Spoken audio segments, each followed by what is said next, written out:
So thank you very much. My name's Sean Edwards. I'm chairman of ITFA. That's my nighttime job. When I put on my ITFA cape, my daytime job is as head of legal at SMBC and also advisor to the trade finance department there. So I see things from a number of different perspectives. I'm necessarily going to cover some of the stuff that Graham and Rebecca and Abrar talked about. I hope I've at least got different slides. Some of them are not very clear, but they are very interesting, actually. And then going to have a bit of a moan about the current state of the law, because I don't think it's really commercial enough. But I'm very conscious about what someone said earlier on about this tension that we have between the need to have sanctions and the natural desire to find ways to circumvent. And actually, one might argue that, in fact, the judges are being extremely ethical. But I'm not going to leave you with any solutions. Right. So, because it's a hard life. I've got my first mistake is I confused ICC UK with C4DTI because Natalie kicked off my day this morning at 8 o'clock with a board meeting, which was very interesting. Covering a lot of things around digitalization. That's the 22nd elevator pitch on it for if you don't know us. But we do work very closely with people like ICC UK and C4DTI. We have a very large fintech cohort as well, increasingly looking into having members actually looking into ways of rolling out technology to help with regulatory compliance and fraud checking and so on. I know Miriam, who I admire immensely, did say we shouldn't rely too much on the technology, but there's a balance, but we can't do it without the technology, and we can't do it with just the technology alone. So it is a mixture of the two, and people like ITFA, I hope, and ICC UK, of course, bring all that together. So this is where I'm covering with new slides a little bit of what's already been talked about, some of Abrar's examples. This is from 2022. So these are the sudden increases in shipments of goods that we had into Russia. You can see people on the left here who should really know better. Latvia, Slovenia, Serbia, okay. But 63% increase in imports, exports from Latvia. A lot of wine going into Russia. I thought they had a lot of their own. But anyway, and this is the end. This is the end of 2022. So of course this has continued, and as we've seen from what some of the previous speakers have said, these are the new corridors that are being used to circumvent and get around some of the sanctions. And talking to Miriam in the break, which is what's the point of sanctions? They don't work, do they? I think you have to ask yourself. And I think Rebecca would probably agree with me on that. But if you didn't have them, we'd be in an even worse position. So it's always a little bit of everything, I think. This is, if you read Private Eye, they also have a column that says, fancy that. Have you seen this? 2,000% increase in sales of cars. Azerbaijan has nothing to do with Russia. These are imports of cars from the UK into Azerbaijan. I don't think the Azerbaijanis are a lot more motorized than they used to be. This is another one of the trade corridors. But yeah, fancy that. That's somebody's being very successful, or as is more likely the case, there is circumvention going on. So these are the new routes. They're going to continue. It's very difficult to actually work out where everything is going. And some of the current technology that we have makes that very difficult. With oil, for example, the blending of oil in places like India has made it very difficult actually to say what is Russian crude or not crude. Now, I said I'm going to have a bit of a moan about the law. So the law puts us in a very difficult position as banks. That is my day job as a banker. This is an extract from the UK regulations. They've been updated. They're pre-Ukraine because they're imposed. Well, they're actually the EU regulations. impose after Crimea. But this is the essence of what banks have to do. They can't deal with funds or economic resources. What is an economic resource? It's a very broad definition. You can't make funds available directly or indirectly.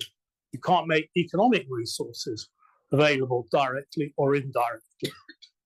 So it's very broad. And as somebody mentioned earlier on, of course, we don't just have, if you're a UK bank of any size, you don't have just the UK sanctions to deal with. We have to think of the EU and the US. So this is the EU regulations, all funds, again, that terrible phrase, economic resources. What does that mean? Is it clearer or is it different in the EU from it is in the UK? I'd say it's equally unclear everywhere, unfortunately, and it's very broad. And that is the point of it, of course. Part of the strategy of governments in imposing sanctions is to make these things deliberately vague so that we over-comply. And that is a problem that you could argue actually technology would help us solve, because we could actually precisely pinpoint whether or not something was or was not a sanctioned product, as opposed to it might be. But there's also a problem with that risk-based approach, which I will come to in a minute. We then have the US, of course, now as international banks. The all-deal trade is denominated in US dollars, not sterling, not euro. So we're always going to have to consider the US sanctions, the off-sea sanctions. Here's a couple of executive orders that deal with, which will post Ukraine, engaging in all transactions in provision of financing for and other dealings in new debt of longer than 14 days. Actually, that 14 days is interesting, and it's also another, I think, one of the dilemmas that we have with sanctions, and I bring in the price cap here, that actually we don't want to, in the case of Russia, because we're dependent on a lot of these products, we don't want to completely cut off all the trade with Russia. It's got to be finely calibrated. So here you can do, the US allows short-term transactions. The world allows trading oil with Russia as long as it's below $60, which was okay when the cap was introduced, but now oil's gone up. So that's another problem. But this puts us in a very difficult position as banks. And then, of course, you have the knowing whether or not, in fact, oil has come, for example, as I said, from Russia when it's been blended in other countries. One of the big commodity traders told me in Cape Town a couple of weeks ago that they have systems in place that allow them to trace all Russian oil wherever it comes. I'd like to have a proper talk with that chap, see how they do it, because I think if they can do that, that's quite amazing. Again, another one of the problems, as part of my moan, is, of course, as trade finance banks, we are in possession of a lot of information. This is the FinCEN and BIS joint alert from June of 2022. So following Ukraine, financial institutions providing trade finance have access to a lot of information, includes end use, et cetera, et cetera. So we get a lot of stuff coming through, a lot more than, say, corporate bankers do, and all of that has to be searched, all that has to be verified. All of that can provide a clue for something going on that is a breach of sanctions. And increasingly, because we have that information, unfortunately, we're being put to very high standards to examine it. And it's a particular problem, actually, I think, for trade. We actually have too much information, which shouldn't be a problem, but it is, I think, in the sanctions context. So as if we didn't have enough red flags, this is from the same BIS FinCEN alert. They have 22 new flags, just because we didn't have enough. And I've just extracted here 3 of them. A customer in maritime industry transports commodities and uses trade corridors to possible transshipment points. Now, we've already talked a little bit about transshipment already. I think, Abrar, you mentioned one of those problems, and I'll have a slide on that in a minute. Last minute changes to transactions, freight forwarding firms that appear to, where the product appears to end with them and not go on anywhere else. but we're talking here about items that are traditionally shipped to Russia. So, what are those freight forwarders doing that stuff? They're not sitting on it. That's not their job. They forward the freight, clues in the description of their activity. So, but there are, there's another 20 or so, again, on top of the stuff that we already have to do. So this is a transshipment issue, the shipping risk that we have. So on the left-hand side, that shows the Githian anchorage. Actually, there's a spooky connection here to what Dave was talking about in the Peloponnesian War and the first position of sanctions, because does anybody know where Githian is? The Githian anchorage. It's in the South Peloponnese, just above Crete. And this shows, in this case, goods coming from Tianse, which is a port on the Russian Black Sea, crossing the Black Sea and going down to the anchorage. On the right-hand side, all those sort of red shapes, those are ship-to-ship transfers in the anchorage. Right, so this is again from the end of 2022. This sort of thing has carried on. This information came from S&P,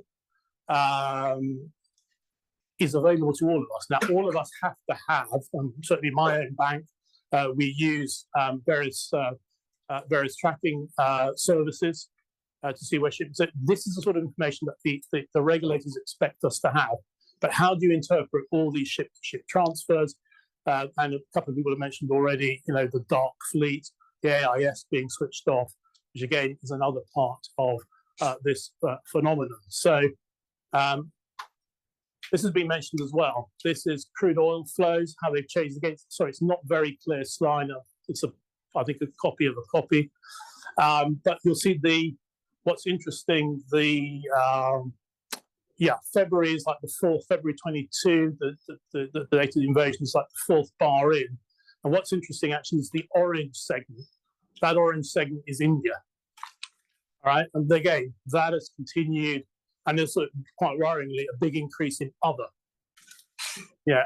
Which other?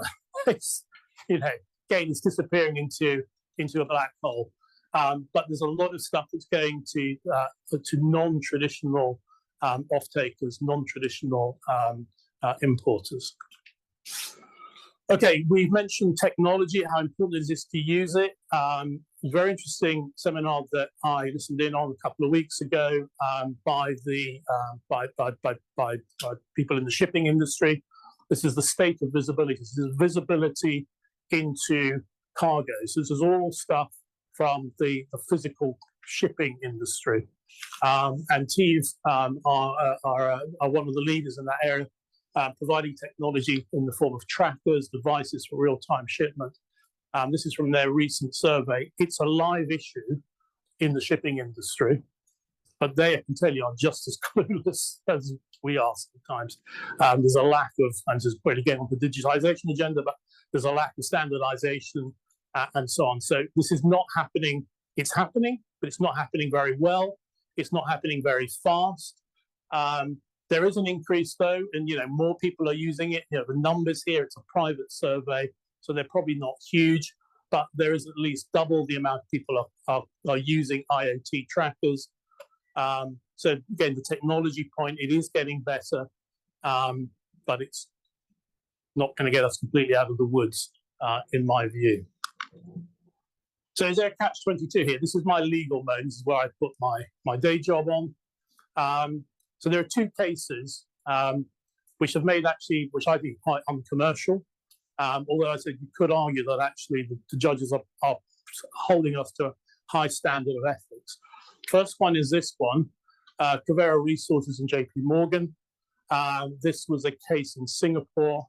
And what happened here is JPM refused to pay under an LC because one of the ships involved in these, not one of the parties, but one of the ships used in the shipment had potential links to Syria, and therefore breached the Syrian sanctions.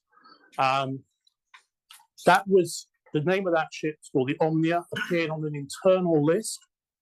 And initially the High Court said, yes, you can take the risk-based, JP Morgan can take the risk-based approach and they had conversations with OFAC,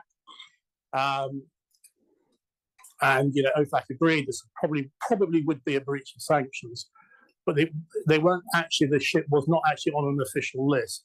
When it got to the Court of Appeal, it was overturned. JP Morgan could not rely on their own interpretations or their suspicions, but we're always being told take a risk-based approach. As FinCEN and BIS alert says, and as all those red flags show you, all 22 of them, in addition to all the other ones we have to look at what all the, what the context is, the matrix of facts, what we know about people. KYCC was mentioned, know your customer, know their business, KYB. This, what I would say, is probably a very, a very laudable way of trying to interpret sanctions. Fortunately, got JP Morgan into trouble, and they lost the case in the Court of Appeal.